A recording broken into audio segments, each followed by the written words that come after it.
नीट परीक्षेतील पेपर फुटी संदर्भामध्ये लातूरमधून निवृत्त प्राध्यापक पी व्ही कुलकर्णी यांना काल अटक करण्यात आलेली आहे आणि आज आपण जर माहिती लक्षात घेतली तर पी व्ही कुलकर्णी हेच देशातल्या नीट स्कॅमचे मास्टर माइंड असल्याचं सांगण्यात आलेलं आहे। तशी माहिती जी आहे ती सीबीआयकडे पी व्ही कुलकर्णी यांनी दिलेली आहे। गेल्या अनेक वर्षांपासून NTA सोबत ते जोडले गेलेले होते आणि केमिस्ट्री विषयाचे ते प्राध्यापक होते आणि त्यामुळे ते नामांकित आहेत। लातूरमध्ये देखील त्यांचं नाव आहे आणि त्याचबरोबर पुण्यामध्ये देखील ते केमिस्ट्री विषयाचे क्लासेस घ्यायचे आणि तिथूनच ते NTA सोबत जोडले गेल्याची माहिती आता जी आहे ती समोर येते आहे। हे लातूरमधलं त्यांचं घर आहे आणि याच घरामधून पी व्ही कुलकर्णी जे केमिस्ट्री विषयाचे निवृत्त प्राध्यापक आहेत त्यांना सीबीआयने ताब्यात घेतलेलं आहे। त्याचबरोबर आता अटक देखील दाखवलेली आहे। एकूणच जर लक्षात घेतलं आपण तर NTA सोबत ते जोडले गेलेले होते आणि जे 42 प्रश्न तंतोतंत केमिस्ट्री विषयाचे नीट परीक्षेमध्ये जुळलेले आहेत त्या प्रश्नांवरून पी व्ही कुलकर्णी यांच्यावर संशय घेण्यात आला, कारण ते NTAशी जोडले गेलेले होते।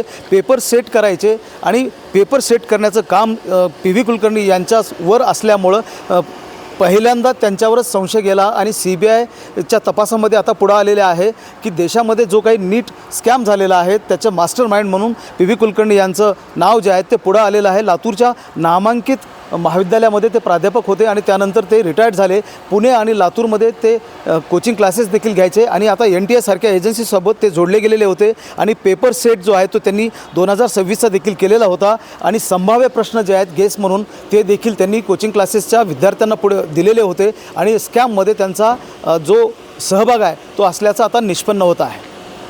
महेंद्र जोंधळे, TV9 मराठी, लातूर।